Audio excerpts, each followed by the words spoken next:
that we were Earth's most dominant species. I have to wonder. Maps, less than 5. We are not too soon to our Earth. So the big guy Alone. What about God? To worry about. Humanity is.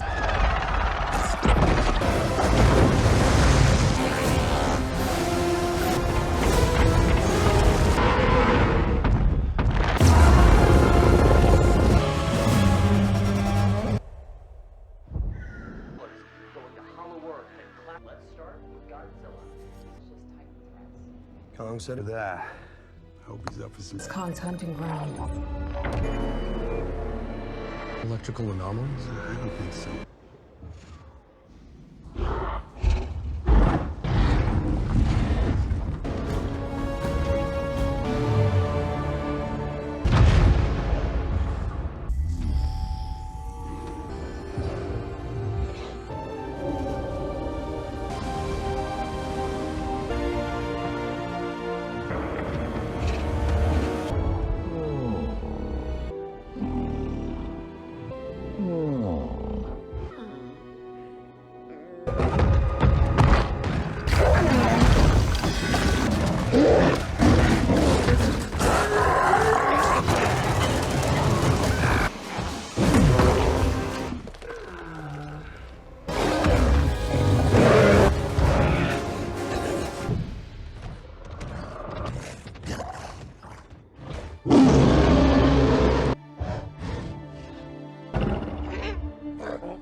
And what happens if Godzilla...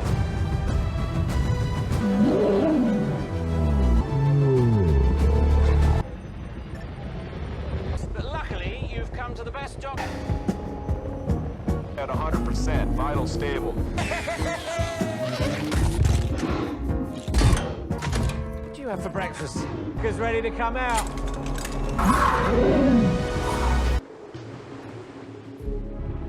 There she is. Live inside a 300-foot ape's mouth, isn't it? You can't have a titan with a toothache, can you? Oh, that is way too I thought finally someone... Trapper, you are not a serious... I know how that goes. And this is organic.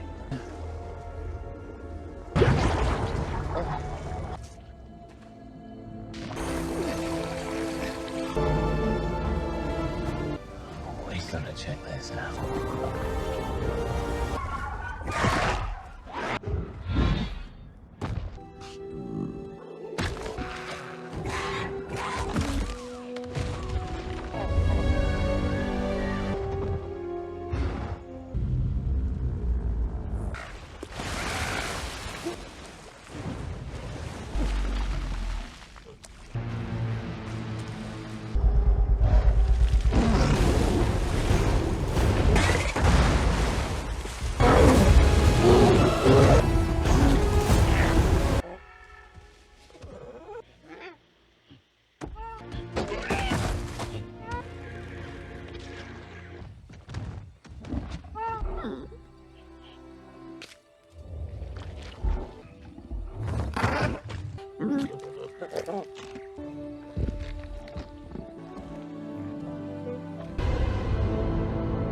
Too much energy is distorting our radar.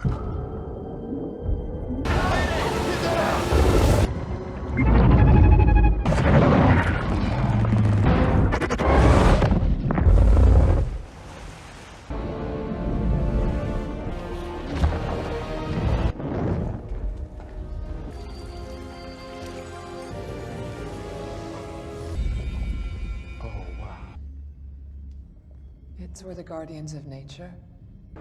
But a great evil threatened them against the one they call.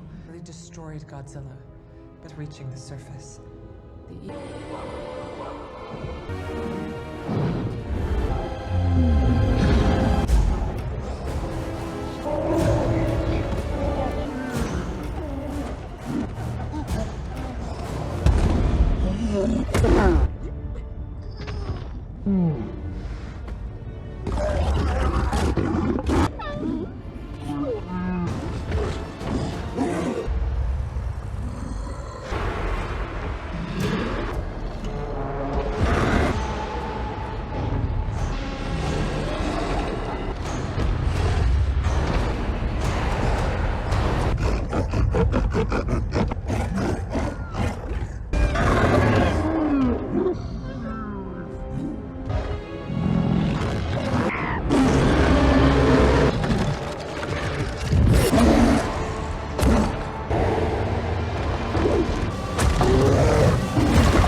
World War III. Okay, but he barely survived. We believe that at the end of the world, an ally of Godzilla.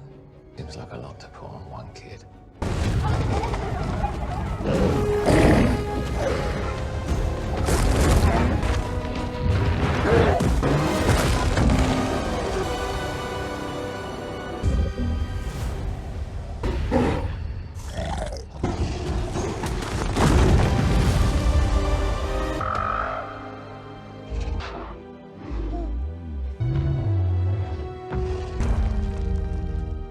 The ratings indicate he's absorbing every...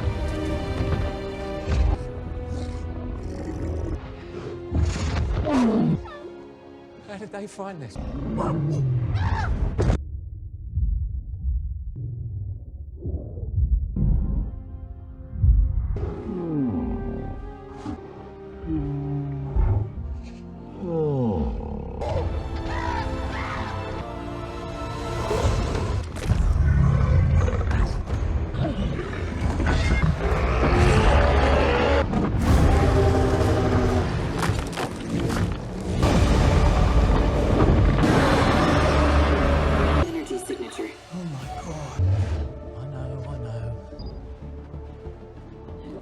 So what are we saying? Prototype had already been transported to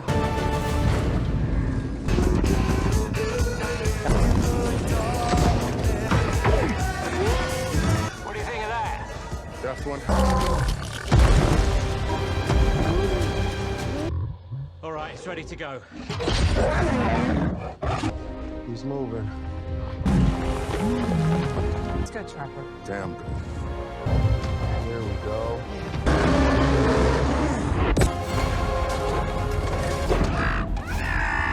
Skar King. It's too met up. It was almost the end of Kong. That's a suicide mission. Godzilla can stop Skar King and Shimo from...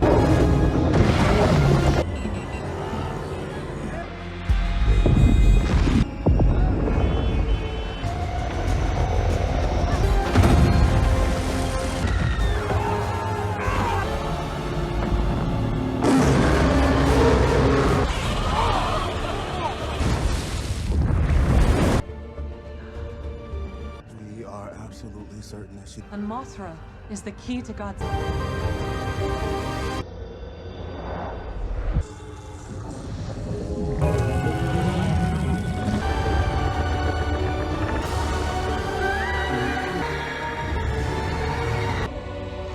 Hey, she's pyramids and gravity. Yeah, I got it now. Surface? No, there's no time.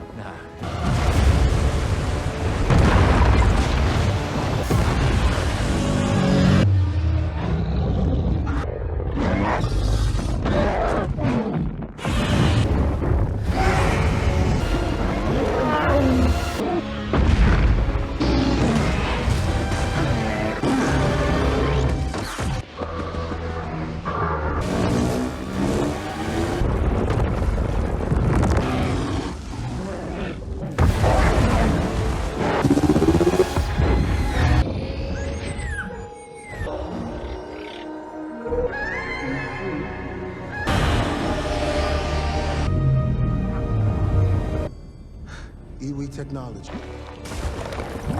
Mechanism forcing the two electrons from the portals. After that, everything.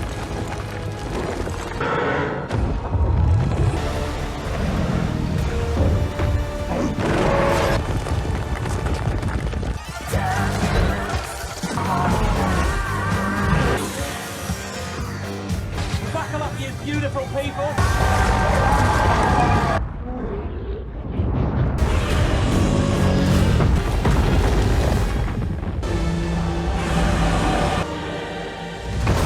Oh, the engine's out! The gravity surge must...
Hey guys, today we're diving deep into the colossal world of Godzilla x Kong, The New Empire.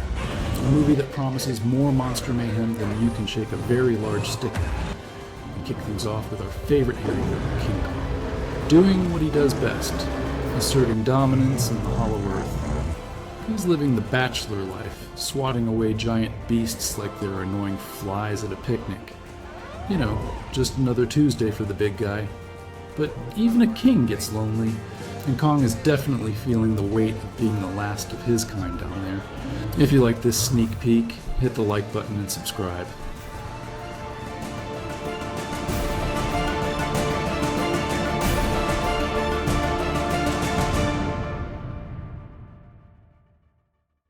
His world is vibrant, full of colossal flora and fauna, but it's a solo journey. He's essentially on an extended, very dangerous camping trip, constantly fighting for survival and looking for, well, anyone.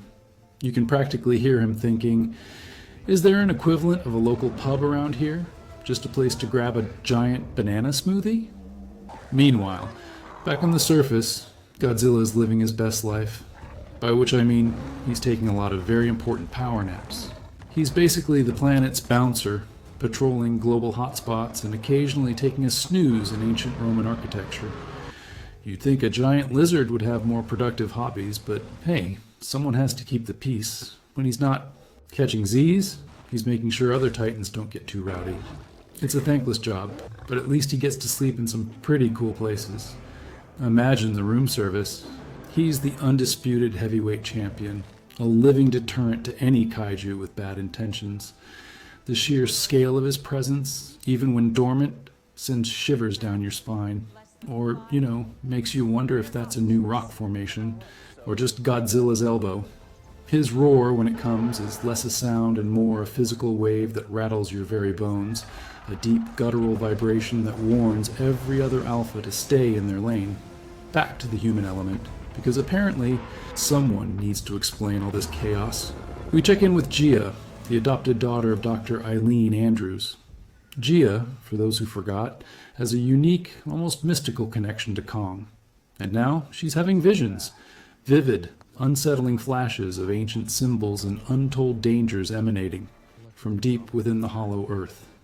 It's not your average teenage angst. These are the world is ending, and only I can see it kind of visions. Simultaneously, a mysterious distress signal, almost like a primordial SOS, is detected by Monarch, confirming that something seriously fishy is going on beneath the Earth's crust. The Iwi, a secluded tribe living deep within the hollow Earth, are the ones sending it. They're basically the secret keepers of this insane underworld, with a culture so ancient it makes regular history look like last week's TikTok trends. Their existence hints at a far grander, more intricate society hidden from the surface world, a rich tapestry of lore and power that's about to unravel. The sound of Jia's frantic sketching, the pencil scratching against paper, feels like a desperate attempt to capture a fleeting, terrifying truth before it's too late. You can almost feel the tremor in her hand as she tries to make sense of the overwhelming psychic noise. Monarch, ever the diligent guardians of gigantic monsters, gets wind of this strange energy signature. Dr. Ilene Andrews, Jia's adoptive mother, and a top Monarch scientist realizes this is no ordinary seismic activity. This is giant monster shenanigans activity. To help unravel this new mystery, who else do they call but Bernie Hayes, the lovable, slightly unhinged podcast host and former Monarch tech. Bernie's back, baby. And he's just as paranoid and hilarious as ever, probably already theorizing about alien invasions or government conspiracies involving giant squirrels. His presence is a breath of fresh, albeit slightly crackpot, air in the tense scientific environment. You just know he's got a fanny pack full of snacks and a binder full of evidence. The clicking of keyboards and the hushed, urgent tones of the scientists contrast perfectly with Bernie's loud pronouncements and conspiracy theories, adding a much-needed comedic rhythm to the escalating suspense. He's the guy who somehow stumbles into all the top-secret stuff, probably, while looking for the break room coffee. His exasperated sighs and muttered, I told you so's are a delightful auditory treat amidst the seriousness. With the mystery deepening, it's time for an all-star expedition. Ilene, Jia, our favorite Titan vet trapper, and Bernie embark on a perilous journey deeper into the hollow earth. They're basically spelunking on a grand, prehistoric scale, venturing into uncharted territories that look like something straight out of a fantastical dream, or a really wild hallucination. What they find is beyond anything they've ever seen. A vast, hidden realm teeming with never-before-seen creatures and colossal, ancient ruins that whisper of a civilization lost to time. It's a world within a world, a true testament to the mind-bending scale of this universe. The hum of their advanced vehicles slicing through the air, the rustling of gigantic foliage, and the distant calls of unknown beasts create an immersive, almost tactile experience. You can practically feel the humid, dense air and the strange vibrations of the living land beneath their feet. Bernie, of course, is probably making Area 51 jokes, while Trapper is busy trying to identify whether that glowing, multi-limbed creature is friendly or just really hungry. The sheer verticality of these environments, the impossible physics of massive waterfalls flowing upwards, truly highlights the world-building focus of this recap. Their deep dive uncovers not just ruins, but a thriving, albeit terrifying, ape society. But this isn't Kong's friendly neighborhood. This is the domain of the Skar King, a truly formidable, bone-whip-wielding alpha ape who rules with an iron fist.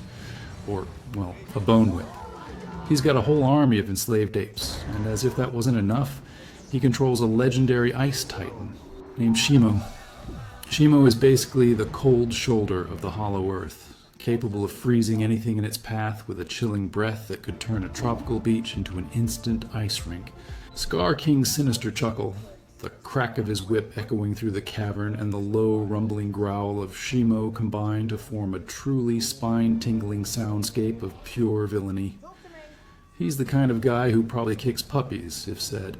Puppies were also giant monsters. His whip, infused with Shimo's power, isn't just a prop. It's a devastating weapon that makes a sickening crack with every swing, a sound that promises pain and servitude. The visual of Shimo's glowing blue eyes, like twin icy beacons in the gloom, is a terrifying sight, signaling immense, uncontrollable power. Naturally, Kong, being the alpha ape with a heart of gold that he is, isn't too thrilled about Skar, King's slave-driving antics. He tries to intervene because that's just Kong's nature, but he quickly finds himself in a fight, far beyond his usual capabilities. Skar King is no pushover, and with Shimo as his enforcer, Kong gets a very rude and very cold awakening. Shimo hits Kong with a blast of its freezing breath, encasing a significant portion of his arm in ice. The crackling sound of the ice forming, the sudden drop in temperature, and Kong's pained roar make this a visceral moment. It's a literal chilling defeat. This isn't just a scratch, it's a debilitating injury that leaves Kong vulnerable, and, for the first time, truly realizing he can't win this one-on-one. The heavy thud of his arm hitting the ground, numbed by the frost, speaks volumes. It's a humbling moment for the big guy, who usually just powers through everything with brute force and a charming smirk. He limps away, a new sense of urgency in his weary, heavy footsteps, the cold radiating from his injured arm, a constant, aching reminder. Back on the surface, Godzilla isn't just taking naps. He's sensing a disturbance in the force. Or, a giant ape trying to conquer the planet. Feeling the severe imbalance caused by Skar King's rise, Godzilla decides it's time for an upgrade. He embarks on a global power-up tour, absorbing radiation from nuclear reactors and even other weaker titans, like a kaiju-sized energy drink binge. This isn't just about getting stronger, it's about getting fabulously stronger. His dorsal fins begin to glow with an intense, vibrant pink hue, signaling that our main man is officially in battle mode and ready to drop some atomic heat. The low hum of his charging atomic energy, growing in intensity until it's a palpable vibration in the air, signifies the immense power he's gathering. He's basically chugging an entire buffet of pure energy. It's a stylish transformation, proving that even apex predators can appreciate a good color scheme. The sheer force of his movements as he tears through the landscape, making a beeline for the next energy source, underscores his unwavering resolve and the imminent threat. He's not just a monster, he's a force of nature, and now he's a force of pink nature. Added with the Iwi, they begin to unlock the true history of the Hollow Earth. The Iwi, through their ancient carvings and oral traditions, reveal a centuries-old conflict, a massive war between Godzilla's species and Skar King's ancestors. Turns out, Skar King's kind were so aggressive and destructive, Godzilla's ancestors had to banish and imprison them in a deeper, more isolated part of Hollow Earth. It's a long-standing family feud on a truly epic scale, and now they tell of a prophecy that only by uniting the surface guardian Godzilla with the Hollow Earth protector Kong can balance be restored and the new, burgeoning threat be vanquished. The resonant echo of ancient Iwi chants, accompanied by the subtle shimmer of the illuminated carvings, fills the air with a sense of awe and destiny. It's like a history lesson, but with significantly more giant monsters and less homework. The weight of this revelation presses down on everyone, particularly Jia, whose connection to these ancient tales deepens with every sacred touch and whispered word. The collective gasp from the Monarch team when they realize the true scope of this ancient conflict is almost audible, a realization that their current crisis is merely the latest chapter in an eons-old saga. After his embarrassing and painful frozen arm incident, Kong needs a serious upgrade. Luckily, the Iwi aren't just great storytellers, they're also surprisingly adept engineers. Using their advanced ancient technology, they not only heal Kong's debilitating injury, but also forge him a powerful metallic gauntlet for his arm. This isn't just a fancy accessory, it's the BEA's T-Glove, an energy-amplifying weapon designed to give Kong the edge he desperately needs against Skar King and the formidable Shimo. The metallic clink of the gauntlet being secured, followed by a surge of glowing energy, makes for a truly satisfying power-up sound effect. Kong flexing his newly augmented arm, feeling the raw strength surge through him, is a moment of pure, fist-pumping triumph. He's gone from bruised and frozen to ready to rumble in record time, thanks to some very helpful local tech support. It's like Iron Man, but for a giant ape, complete with a satisfying metallic hum when it powers up. He's now a heavy hitter with some serious new bling, ready to deliver a colossal smackdown to anyone who stands in his way. The Iwi's intricate knowledge of combining natural elements with advanced mechanics is a marvel, a true highlight of the world building, showcasing a civilization far more sophisticated than initially perceived. While Kong is getting his new gear, Godzilla isn't sitting idly by. Fully charged and radiating a magnificent pink glow, he senses that Skar King is about to unleash chaos on an unprecedented scale. And when Godzilla wants to get somewhere, he doesn't bother with conventional travel. Oh no. He simply uses his atomic breath to bore a massive, fiery tunnel directly through the Earth's crust, creating his own express lane straight to the Hollow. Earth. It's loud, it's destructive, and it's incredibly effective. The ground shudders violently, the air crackles with energy, and the roar of his atomic breath ripping through rock is deafening. This isn't just an entrance, it's a declaration of war, a seismic warning to anyone who dares threaten the planets. Balance. You can practically hear the collective gasp of any poor subterranean creature caught in his path. He's basically a walking, glowing atomic drill, showing off his newly acquired pink power with undeniable flair. This bold move underscores the urgency of the situation and Godzilla's absolute, raw, planet-shaking power, a testament to his role as the ultimate guardian. The sheer force of his descent is a tactile sensation that reverberates deep within the viewer. And just like that, the moment we've all been waiting for, the two kings meet again. Kong, sporting his new BEA's T-Glove, and Godzilla, glowing a magnificent pink, finally stand united in the vast, glowing caverns of the Hollow Earth. They face off against Skar King with his bone whip and the terrifying Shimo, The air crackles with tension, a heavy silence before the storm. Then, all hell breaks loose. This isn't just a fight, it's a colossal, world-shaking brawl. Punches land with the force of meteorites, atomic breath blasts through rock, and ice shatters everywhere.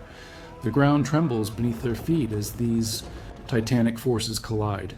The metallic clang of Kong's gauntlet against Skar King's bone whip, the visceral thud of Godzilla's tail slamming into Shimo, and the echoing roars of all four titans create an auditory feast for destruction. It's a magnificent display of raw power, a ballet of brutality, highlighting that even ancient foes can put aside their differences when a bigger threat emerges. It's a proper Avengers Assemble moment, but with significantly more scales and fur. The sheer scale of the environment, now a battleground, emphasizes the world-building aspect, showcasing the devastation these titans can wreak on their own ancient homelands. Just when you think the fight couldn't get any wilder, Skar King pulls a fast one. In a cunning move, he manages to open a portal, a direct gateway from the deepest reaches of Hollow Earth, straight to Rio de Janeiro. And he sends his main weapon, Shimo, along with his army of enslaved apes through it. Suddenly, the vibrant, sun-drenched city of Rio is plunged into chaos, as Shimo begins to unleash its devastating ice breath, turning iconic landmarks into frozen sculptures. The once bustling streets are now filled with the terrified screams of civilians and the crunching sound of ice spreading rapidly, consuming everything. The sight of the Christ the Redeemer statue being encased in ice is particularly chilling, no pun intended. It's a calculated, terrifying move by Skar King, forcing the fight onto the global stage and transforming a vibrant metropolis into a frozen wasteland in mere moments. The sudden shift from the enclosed, humid Hollow Earth to the open, freezing chaos of Rio is a jarring, disorienting experience, highlighting the fragility of the surface world against these ancient, untamed forces. The biting cold, even just described, becomes a palpable presence, an enemy unto itself. Well, you can bet. Godzilla and Kong aren't going to let Skar King trash a major city without a fight. They follow him through the portal, and the already devastated Rio de Janeiro becomes the ultimate battleground. It's Godzilla and Kong, side by side, against Skar King and Shimo in a no-holds-barred, city-leveling showdown. Buildings crumble. Like sandcastles under the weight of their blows, the metallic shriek of tearing steel, and the deafening roar of explosions filling the air. Kong's BEST. Glove glows with every punch, delivering bone-jarring impacts, while Godzilla unleashes his now pink atomic breath, painting the night sky with destruction. Every stomp of their massive feet sends tremors through the ground, vibrating right through the screen. It's the ultimate bad day at the office for anyone living in Rio. The sheer scale of the destruction is both horrifying and mesmerizing, a stark reminder of the immense power these titans wield, turning a vibrant city into rubble and ice. The clash of their roars, the thundering impacts, and the desperate cries of the fleeing citizens create a cacophony of chaos that truly defines this epic confrontation. It's a symphony of destruction and, frankly, a bit of a nightmare for city planners. Just when it seems like the odds might be too overwhelming, a beacon of hope arrives. Jia, using her potent psychic connection, manages to awaken and summon Mothra, the magnificent queen of the monsters. Mothra swoops in, shimmering with golden scales and radiating pure light, joining the fray. Her arrival signals a turning point, adding a crucial layer of power and strategy to the good guys. The air fills with the gentle hum of her wings, a stark contrast to the destructive roars, yet equally powerful. With the combined might of Godzilla, Kong, and Mothra, Skar King's reign of terror begins to crumble.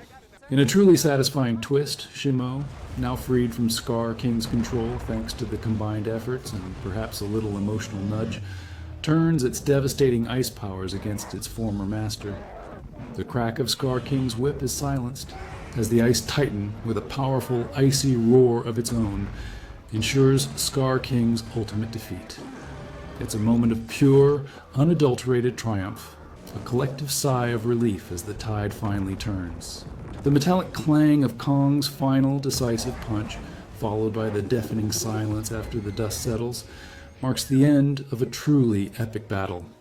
It's like a giant monster wrestling match, but with way more emotional stakes and property damage.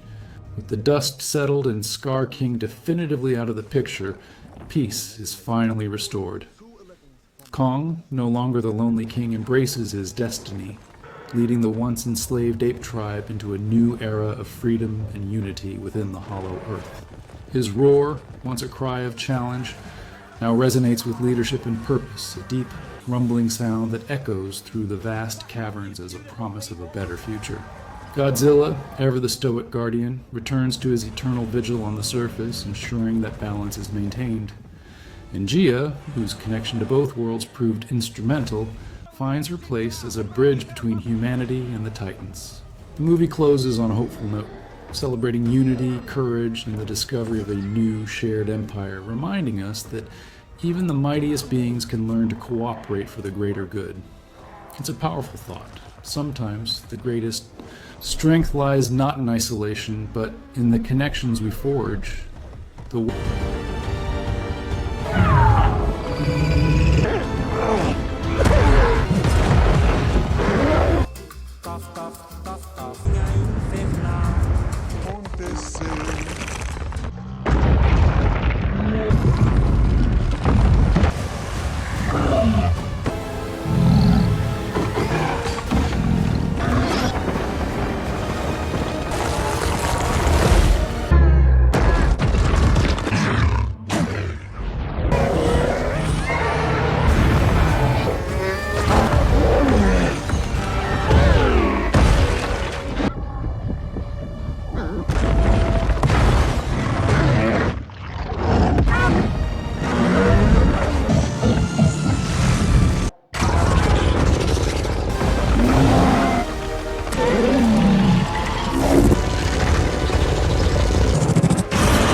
And I want you to know that... What am I talking? This play...